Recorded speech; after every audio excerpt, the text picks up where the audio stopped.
Welcome to Tiny Chair Talks. What is Tiny Chair Talks? Tiny Chair Talks are open conversations in tiny chairs. Conversations and discussions and topics that normally people don't want to talk about. But guess what? We do. During season 2, my co-host Courtney and I will be talking about various different things from our personal perspectives in society, spirituality, and the Seventh-day Adventist Church. Totally unscripted, honest, and transparent. Things that you, the viewers, have also said that you guys want to hear. We welcome your input. So without further ado, let's get comfortable.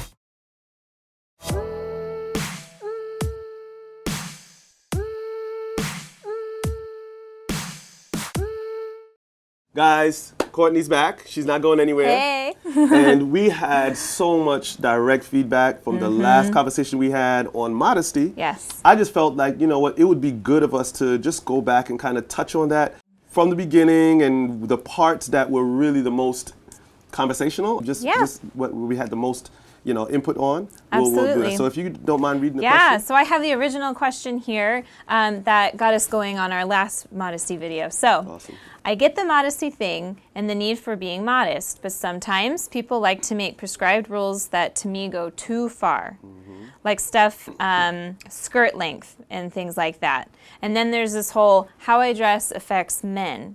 Can you guys talk about that? So in our last video, we got into this and we realized, and based on feedback, that we need to dig into this, the weight of women's responsibilities versus men's responsibilities. So we're gonna dig deeper on that now. I like it. And you hit an interesting point. The last conversation we had, and you just kind of mentioned it again, shared responsibility. I as a man, I'm responsible for understanding self and knowing what my role is when I go to church or anywhere else that I might see some distraction, don't to be super focused on it. But at the same time, we also agreed that, the woman too, should, to some degree, I hate that word should, but, should have some, accountability for what she's wearing and what it looks like. Right. So you got, from a female's perspective, or just kind of sum it up a little bit. So I think definitely that modesty is a great thing. And, the question that's often proposed, well, is that fair for the woman to have to dress a certain way because of the flaws of men?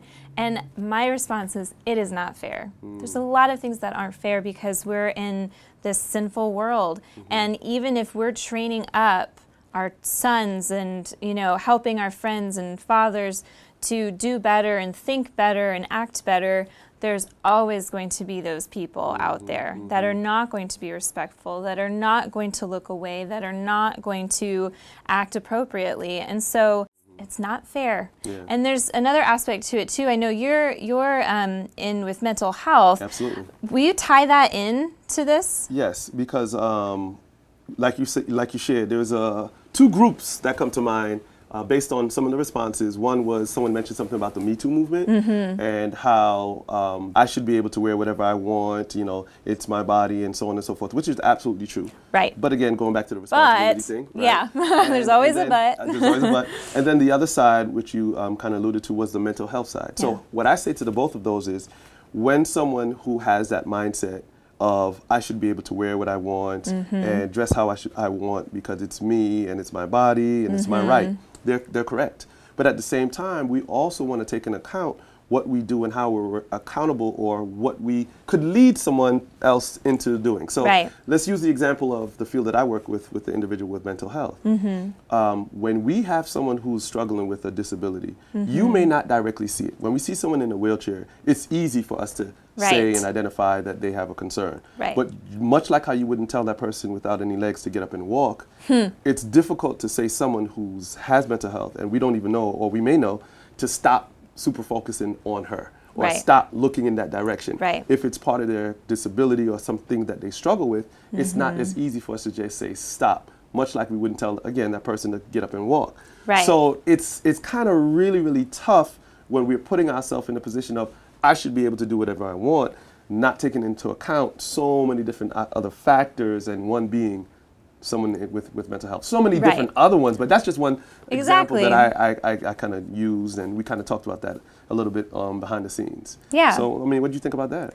You know, I agree, and I think we always, and not even just in modesty, but in all things, ideals versus reality, and what we should do, what we could do. I mean, ultimately, as Christians, we know that we're called to live to a higher standard, and not that different clothing is better standards, but that we are called to a higher standard of thinking about that, going out of our way to serve others, not just ourselves. So are certain things our right? Sure, that is our right. But do we sacrifice our rights for others? That's what Christ calls us to do. And so with modesty, you know, it's a tricky one, but I think that if we go into it with that servant attitude, there's not going to be the blaming of, well, it's their fault or it's their fault, whether it's men or women. We have to focus on what can I personally do to make this as little of an issue as possible. What do you think of that? So this is one of those topics that is just like you never can really get to the bottom of it. Right. Like, how do you have resolve? It's unsolvable. It's unsolvable, right?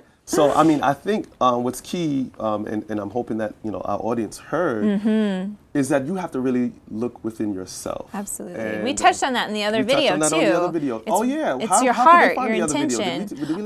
Link in description below. Yeah. Check out our first video on modesty. Absolutely. Yes, and but we did touch on that. Talk more about the first part of the question. Yes. We'll dig a little deeper. But yes, responsibility is everything. Have that relationship between you and God. You know, ask the Holy Spirit to give you the spirit of discernment to know what it is to wear, what not to wear, and how we can hold ourselves accountable for our thoughts based on what we see, especially as men. Yeah. We're more visual, and you know, we're physically, you know, aroused in women typically, mentally and emotionally more aroused than others. And you know, again, men could wear tight suits, and I'm assuming that that could have the same effect on other women. I'm not sure how that works. I don't want you to speak on that because your husband may have issue with me, might meet me outside the studio. But this is a good example of how complex the issue can be, and how, at the end of the day, if we're trying and we're having these conversations and thinking about it, not just in ourselves, but, you know, what could this do, male or female? Yep, that's the real key, and I think that's what real modesty is about, is being self-controlled and caring about how you affect others. And we are still our brother's keeper. Absolutely. So if I can change something that wouldn't really be detrimental to me, but will help you, I feel like I should be able to do that. Absolutely. You know? So Absolutely. I think that would be awesome. Modesty. Well, guys, modesty. I think we killed it. You guys let us know how we think. Yes, or what comment. you think. Comment, please do. And again, remember, you can always send in questions, comments, whatever it is.